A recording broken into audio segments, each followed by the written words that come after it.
porque de verdad no nos lo merecemos. Amén. ¿Quién se merece estar delante de la presencia del Señor? Nada. En cambio, el Señor nos lo concede y nos lo permite. Bueno, tenemos una grata visita hoy. Tenemos al marido de nuestra hermana Loli, el tío José. Sea bienvenido, amiga nuestra. Contento de que estés aquí. Sabiendo que no hay momento ni lugar inapropiados, siempre el Señor es capaz de cambiar la vida de uno. Siempre. Y lo creemos con todo nuestro corazón, de que el Señor transforma las vidas de una manera milagrosa. Porque no es algo físico, algo calculado, algo científico o matemático, es el poder de su Santo Espíritu. Eso es lo que cambia las vidas. Pedimos que el Señor vaya tocando las vidas de cuanto más. Amén. Yo tengo un pequeño consejo de la parte del Señor para todos ustedes en esta tarde, que ha brotado esta mañana en mi corazón. Ha brotado en mi corazón en base de un pensamiento que se repetía en mi mente y en mi corazón, buscando al Señor, meditando en Él. Y es que, sinceramente, mis hermanos, hablo de mí, yo en primera instancia pasa por mí, todo pasa por mí, y después intento transmitirlo a la congregación. Yo soy el primer afectado, el primer exhortado por la palabra del Señor. No valoro lo suficiente lo que el Señor me da. No valoro lo suficiente lo que el Señor me concede. No valoro lo suficiente los regalos, sus misericordias para conmigo y mi casa. No lo valoro lo suficiente, quizá con la boca sí, pero mis hechos tendrían que dar más, mi tiempo tendría que ser más constante, más dedicación. ¿Cómo se sienten ustedes respecto a esto? ¿Es algo mío? ¿Es algo que todos? Y en base a este pensamiento, me venía a la mano de hablar de algo, y espero que nos acabemos. Amén.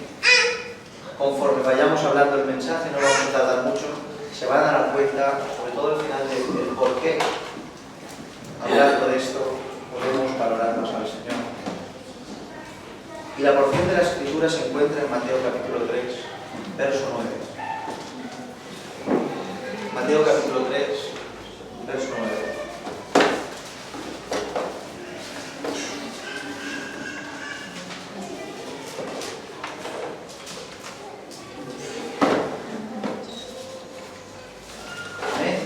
Que el Señor purifique nuestros labios para leer su bendita palabra. Y la palabra del Señor dice así: y no penséis decir dentro de vosotros mismos, Abraham tenemos por padre, porque yo os digo que Dios puede levantar hijos a Abraham aún de estas piedras. Amén. ¿Repetimos? Y no penséis decir dentro de vosotros mismos, Abraham tenemos por padre, porque yo os digo que Dios puede levantar hijos de Abraham aún de estas piedras. Amén.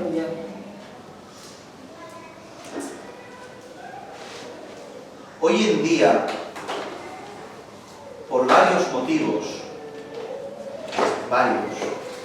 por varios factores que por desgracia están, y el mundo evangélico tenemos que desintoxicarnos de todo esto, se ha generado en nuestra mente, en la mente del cristiano, se ha generado una percepción de la realidad distorsionada. Se ha generado en nuestra mente, en nuestro corazón, algo que se ha distorsionado en nuestra cabeza. Algo que hemos malinterpretado, malentendido por varios motivos. Y es que el pueblo cristiano nos hemos llegado a creer que somos imprescindibles. hemos llegado a creer que somos imprescindibles. ¿Qué significa imprescindible? Definición. Que es o se considera tan necesario que no se puede prescindir de él o no se puede dejar de tener en consideración. Eso significa imprescindible, que no puede faltar. Esta irrealidad que hemos llegado a creer está generada por muchos motivos, pero centrémonos en dos situaciones que lo propician. En primera instancia, a veces nos sentimos imprescindibles por causa de nuestro propio ego. El egocentrismo, el tenerte a ti como el centro, es un problema muy grande en el mundo del Señor. Porque el centro de todo no somos nosotros, sino Él. Amén. Y el egocentrismo ha generado esto, nuestro ego. Nos hemos llegado a creer que lo tenemos todo de nuestro lado, nos hemos llegado a creer que todos los dones, capacitaciones, cualidades que el Señor nos da ya no son del Señor, sino nuestras. Nos hemos llegado a creer que si nos sacan de la ecuación, la suma matemática nos sale. Nos hemos llegado a creer que si ya no formamos parte de esta iglesia, la iglesia se derrumba. Nos hemos llegado a creer que sin nosotros no se puede hacer más nada.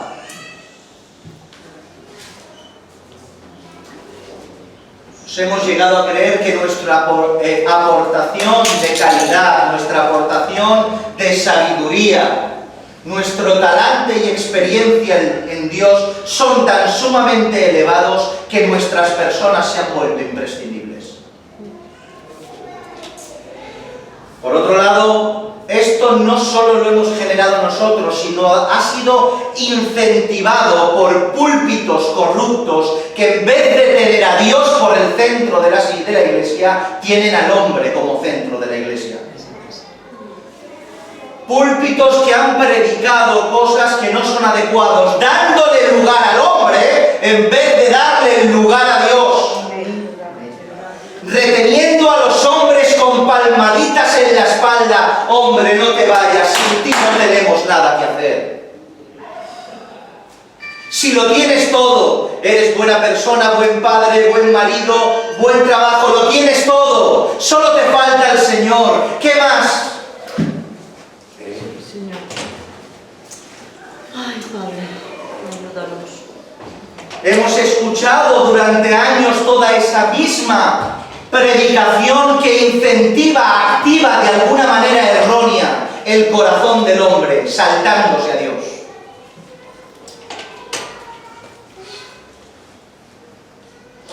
Creyendo que nuestras aportaciones son indispensables, cuando no es cierto. El indispensable es Él. Amén. ¿Y qué sucede? Que entre que alguien que me incentiva y mi egocentrismo es una bomba, dinamita, que estalla y nos creemos imprescindibles. No pasa nada, nos esperamos.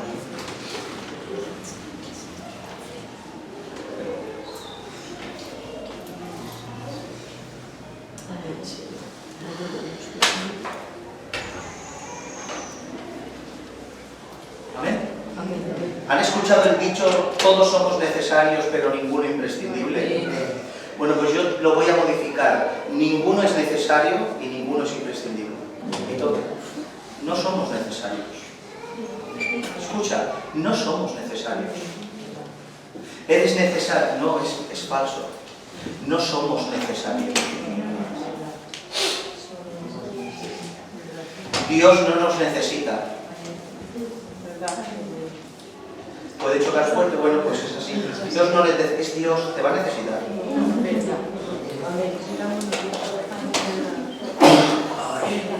No te necesita. Al ángel no lo necesita Dios. Si desaparece no pasa nada. Somos fácilmente sustituibles. Si yo no ejerzo la labor, el regalo que Dios me ha dado, Dios tiene detrás mía 20.000 que van a hacer una labor mejor que yo.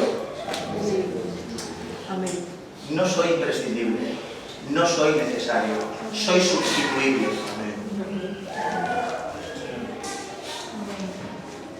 seguramente que algunos podréis decir o podrán decir palabras duras y desalentadoras en apariencia, nos estás hablando, pero yo contestaría de la siguiente manera.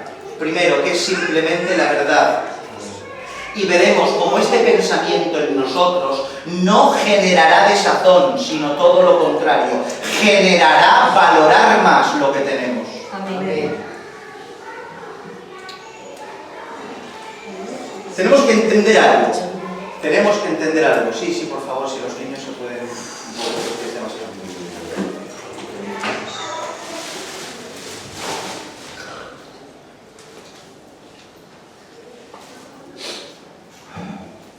Bien. Tenemos que entender algo para comprender esto. Escúchenme. El plan de Dios, en términos generales, ¿estamos aquí? Amén. El plan de Dios, en términos generales, es inalterable. ¿Sí? Amén. Es inalterable. El plan de Dios, en términos generales, no se puede alterar. Dios lo que planeó es lo que se desarrollará y es lo que se cumplirá. No hay fuerza humana, angelical, diabólica, fuerza de ningún tipo que pueda alterar el plan divino. Amén.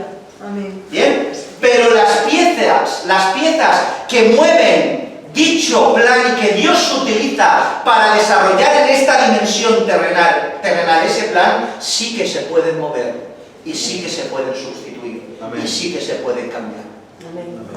¿Estáis? Amén. Hay un plan general inalterable, el cual lo desarrollan gente que puede ser alterada, cambiada y sustituida. Amén. El plan siempre va a desarrollarse, Amén. pero las personas que lo desarrollan, quizá no. Amén. Amén. ¿Bien? Sí. Ejemplo, el pueblo de Israel siempre será su pueblo. Amén. Delante de los ojos de Dios. Amén. Dice la Escritura que si los elementos que mantienen el universo dejan de ser, existir y funcionar, es el día en que Israel será o dejará de ser mi pueblo delante de mis ojos. Dice el Señor. Para prueba, Romanos capítulo 3, verso 3. Israel es el pueblo escogido por Dios inalterable, pero dentro de este pueblo inalterable hay seres, personas que forman parte de este pueblo que sí que se pueden alterar. Y dice la Escritura en Romanos capítulo 3, verso 3, pues ¿qué si alguno de ellos son incrédulos? Su incredulidad habrá hecho nula la fidelidad de Dios. Amén. Amén. ¿Qué entendemos? Que la infidelidad de algunos es posible. Amén. Pero la fidelidad de Dios para el pueblo en general es inalterable. Amén.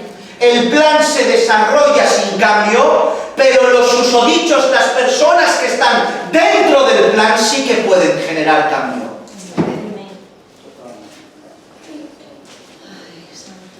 Este principio nos hace entender dos cosas. Como hemos dicho, que pase lo que pase, el plan de Dios se va a desarrollar y cumplir.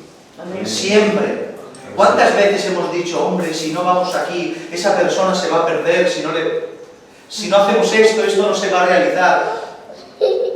No estoy hablando de quitar la responsabilidad, tenemos que hacer todo esto.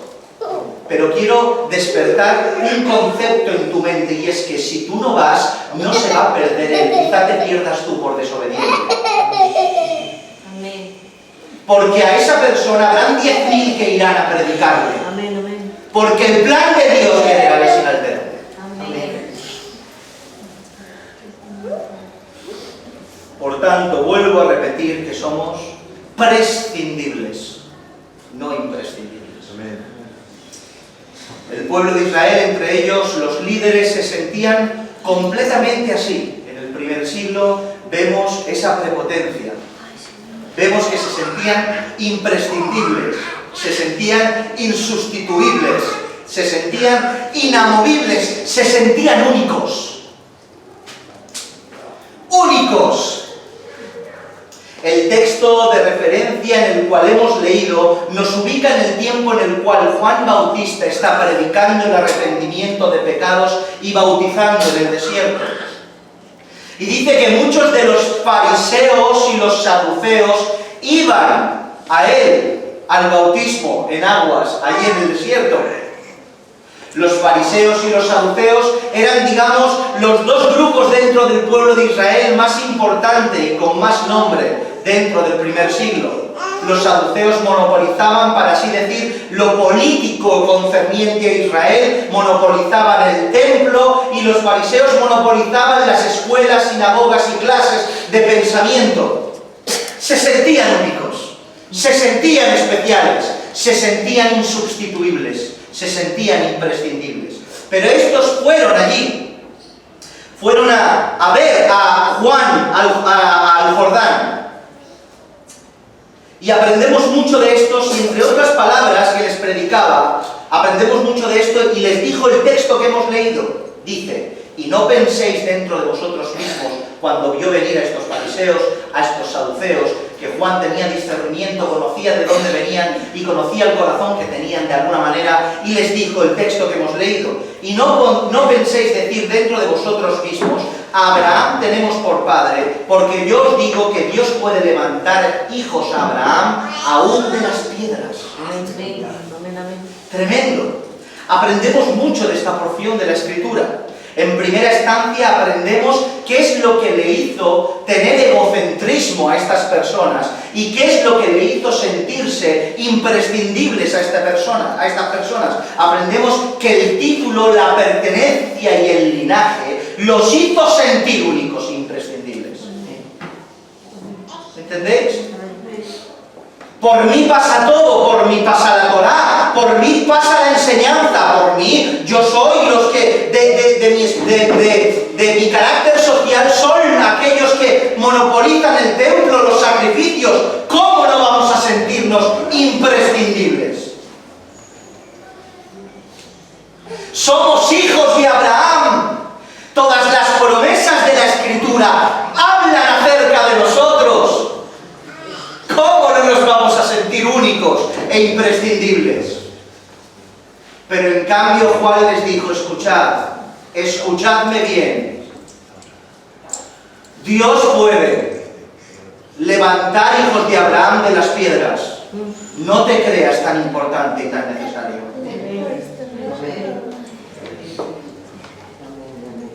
No descanses en que eres linaje de Abraham.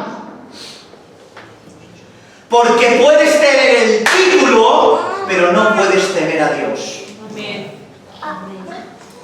Porque los títulos, los nombres, las pertenencias no salvan. Amén. Cristo Jesús, Señor nuestro, Amén. salva. Amén.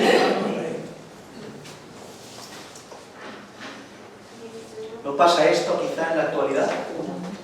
Pregunto. ¿No pasa esto quizá en la actualidad?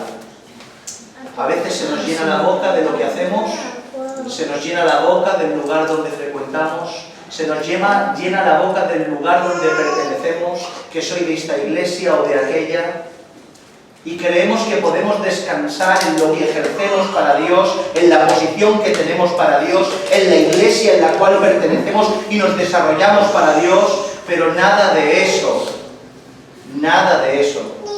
salva. Y Dios enseguida hace así, acaba con casa de David y levanta 10 iglesias más. Porque de debajo de las piedras el Señor saca un pueblo. Amén. Amén. ¿Entendéis? Amén. Pablo lo entendía perfectamente. Filipenses capítulo 3, verso 4 al 8 dice: aunque yo tengo también que confiar en la carne, si alguno piensa que tiene que confiar en la carne, yo más, circuncidado al 8º día, del linaje de Israel, de la tribu de Benjamín, hebreo de hebreos, en cuanto a la ley fariseo, en cuanto a celo perseguidor de la iglesia, en cuanto a la justicia que es en la ley irreprensible, pero cuantas cosas eran para mí ganancia, las he estimado como pérdida por amor a Cristo. Amén. Pablo comprendió perfectamente que la estirpe no le hacía nada, solo Cristo Jesús. Amén. Pablo entendía que si no tenía a Cristo podía ser sustituido. Amén. Somos prescindibles, Iglesia del Señor.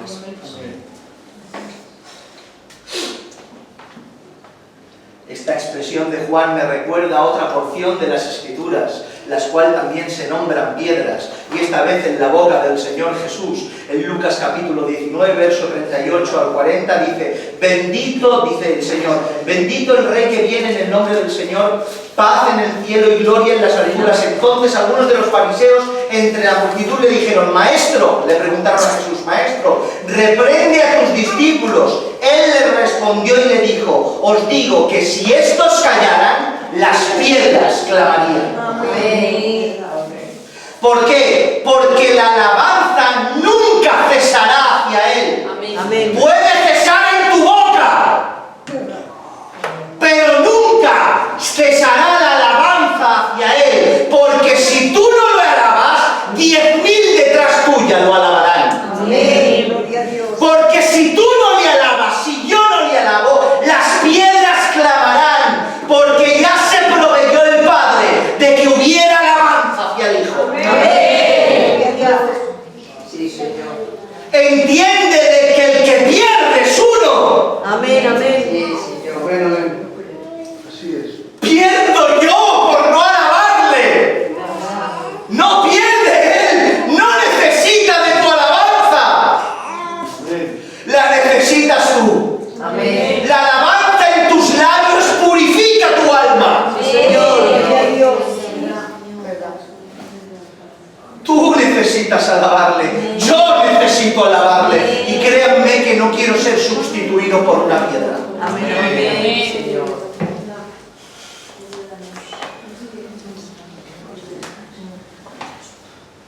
¿Están entendiendo? Amén. Sí, Señor. El concepto prescindible llega hasta aquellos que en apariencia a mí me lo preguntan y digo: no, este no puede faltar, estos son imprescindibles. Pero llega hasta para a los que nosotros son imprescindibles de verdad, también llega ese concepto. Si yo te dijera: Pedro es imprescindible, tú dirías: a mí me lo preguntas, ¿Pedro es imprescindible? Pedro, ¿cómo? Claro, Pedro tenía que estar. Juan es imprescindible, por supuesto, el discípulo amado. Pero ¿cómo no va a estar Pedro? ¿Cómo no va a estar Juan? Son indispensables. Sin ellos no podría haber habido nada. Pero ¿qué va? Ellos, igual que nosotros, también eran prescindibles. Dice Juan capítulo 6, versos 66 y 67: desde entonces muchos de sus discípulos volvieron atrás. El Señor Jesús empieza a predicar de una manera impresionante: quien no coma mi carne, quien no beba mi sangre, no es digno de mí. Unos mensajes impresionantes, la cruz en estado puro, en profundidad máxima. Y muchos de los discípulos, porque no solo tenía 12, había muchos discípulos que lo seguían y lo escuchaban, se volvieron, se dieron la media vuelta, porque era dura la palabra que nuestro Señor Jesús enseñaba. Pero después que se marcharon todos, los que supuestamente eran imprescindibles, Jesús se dirigió a ellos y les dijo: ¿queréis iros también vosotros?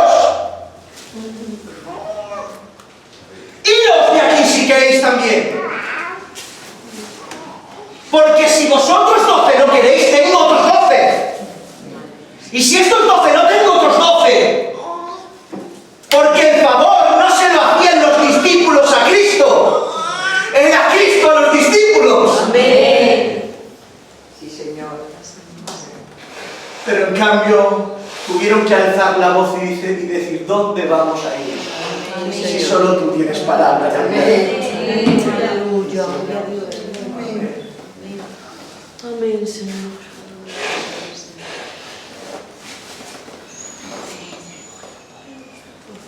En ocasiones, no solo en un contexto de egocentrismo y en un contexto de prepotencia, nos sentimos imprescindibles. En ocasiones, a veces, la realidad que nos rodea es real, valga la redundancia, y nos sentimos que no tenemos a nadie alrededor que nos ayude. Y no es que te sientas imprescindible, es que dices: como no lo haga yo, ¿quién hay? ¿Entendéis? ¿No os habéis sentido a veces así? Que el Señor os habla, que el Señor os rescata, que el Señor os quita la venda de los ojos, que veis más allá de los que están alrededor vuestra, no porque seáis más inteligentes, ni con más capacidad, ni más espirituales, ni más nada, simplemente que el Señor por su gracia te deja ver más. Miras para la derecha, miras para la izquierda, hablas con uno, hablas con otro, nadie te entiende, te ves solo. Amén. Y dices, estoy solo. Pues quiero decirte que si te has sentido así, no eres el primero o la primera. Ya hace muchos años mucha gente se sintió así. ¿Queréis que os ponga un ejemplo? Elías. Elías. Estaba Elías con un montón de dificultades. El pueblo de Israel en pos de los Baales. Tener que ponerse ahí y dar pruebas de fe impresionantes, clamando fuego del cielo, decapitando y degollando a profetas de Baal. Señor. Y cuando Acab le dice a la malvada Jezabel, su esposa, Acab era un rey pagano, era un rey de Israel. Y le dice a su esposa lo que aconteció. Jezabel quiere pedir su muerte. Elías huye y quiere morirse diciendo, solo yo he quedado. Dice, él respondió, en 1 Reyes 19:10, él respondió, he tenido un vivo celo por el Señor de los ejércitos, porque los hijos de Israel han dejado tu pacto, han derribado tus altares y han matado a espada a tus profetas. ¿Es que era mentira? Era verdad. Y dice, solo yo he quedado y me buscan para quitarme la vida. Elías no estaba en un contexto de egocentrismo o en un contexto de ego subido. Elías había visto una realidad que le rodeaba. Simplemente tenía que ver un poquito más allá. ¿Y quién le ayudó a ver un poquito más allá? Dice el Señor en el verso 18, y yo haré que queden en Israel, le dijo Dios a Elías, 7.000 cuyas rodillas no se doblaron ante Baal y cuyas bocas no le besaron. Amén. Yo te hago una pregunta, o dos preguntas. Si Elías muere, o se suicida, o deja de servir al Señor, ¿el plan de Dios que tenía proyectado a través de Elías se trunca?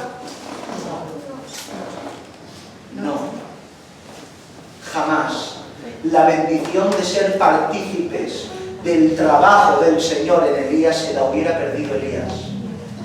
Pero si Elías fracasara, dice que habían 7.000, no 1, ni 2, ni 3, ni 10, 7.000 que no habían doblado rodilla ante los Baales ni los habían besado. 7.000 hombres íntegros de los pies a la cabeza. Amén. Amén, amén. Gloria a Dios. Ahora te hago la segunda pregunta. Si el gran Elías, que fue arrebatado al cielo, era prescindible, ¿cuánto más lo seremos tú y yo?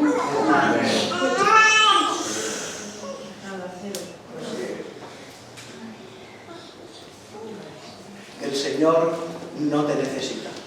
Amén. Lo necesitas tú a Él. Amén. ¿Estás? Amén. Tú y yo a Él. Amén.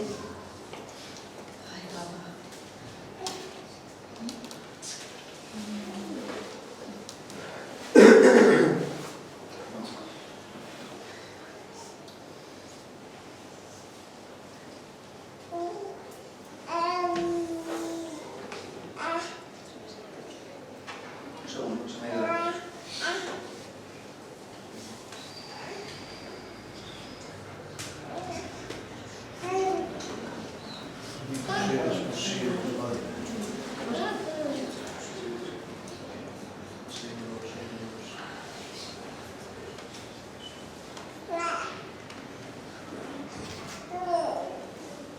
Ya está. Como hemos dicho antes, algunos podrían decir, escuchando este mensaje, cosas como qué desalentador, qué desesperación, si soy prescindible, no me siento importante, ¿para qué seguir? Pero que va, todo lo contrario. Nosotros no servimos al Señor en pago a lo que nos ha dado. O sea, nosotros no estamos pagando una deuda de Dios. Dios te salvó y como te salvó, tienes que vivir una vida de pago para poder acceder al cielo. Eso no es así. No le pagamos nada a Él, lo que recibimos lo recibimos por gracia. Amén. Y en consecuencia la gracia inmerecida, como lo amamos por recibir ese don inmerecido, lo servimos. Amén. Tampoco lo servimos para ayudarle a aligerar su carga. Nosotros no le quitamos las castañas del fuego a Él.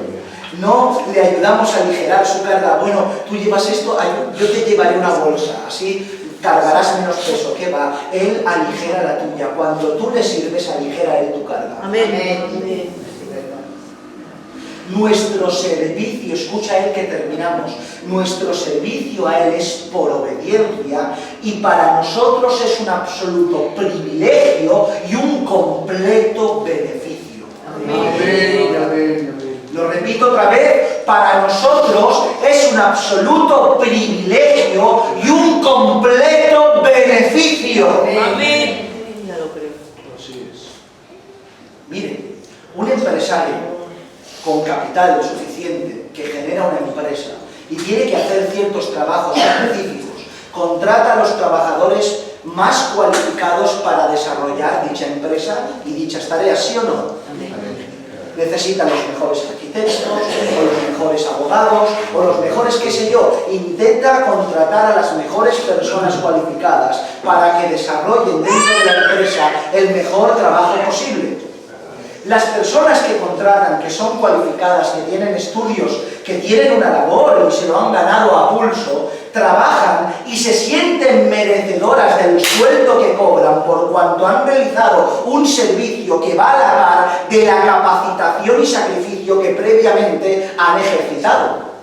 Por tanto, cuando cobran y son elogiados por su labor, no lo ven fuera de lugar, entienden que se lo merecen.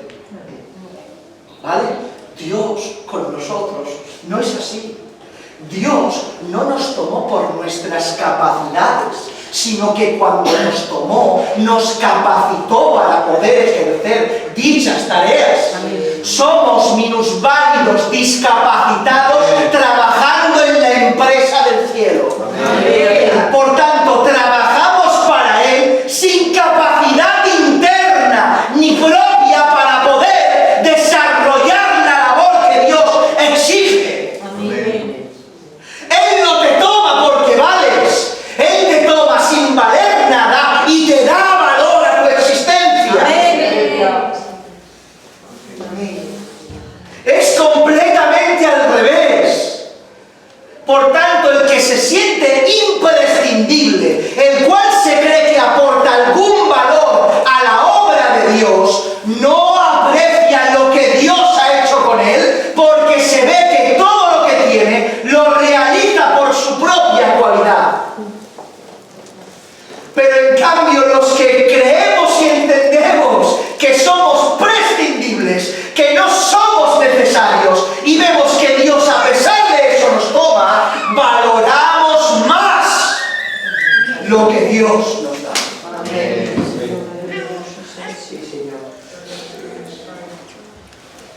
Hemos comenzado diciendo y hablando de cómo se han engendrado estas 4 palabras en mi corazón, y era porque no valoro demasiado lo que el Señor me da. A lo mejor quizá me creo que tengo talentos, o qué sé yo. Hagamos introspección cada día para entender que somos minusválidos, paralíticos en las manos de la empresa más grande que existe. Amén. Que Dios te ha tomado para manipular lo santo. Que Dios te ha tomado para la grandeza, sin valer para nada. ¿Cómo no vamos a valorar cada segundo de nuestra existencia? ¿Cómo no? No estoy hablando de predicar de un púlpito, ni de ser un cargo, estoy hablando de servirle. Que cualquier empresario le entregamos nuestros currículums, que no tenemos nadie, que tiran para atrás. Y en cambio el Señor va mirando cuáles son los peores currículos para contratarlos, para subirlos. Señor, gracias. ¡Qué gracia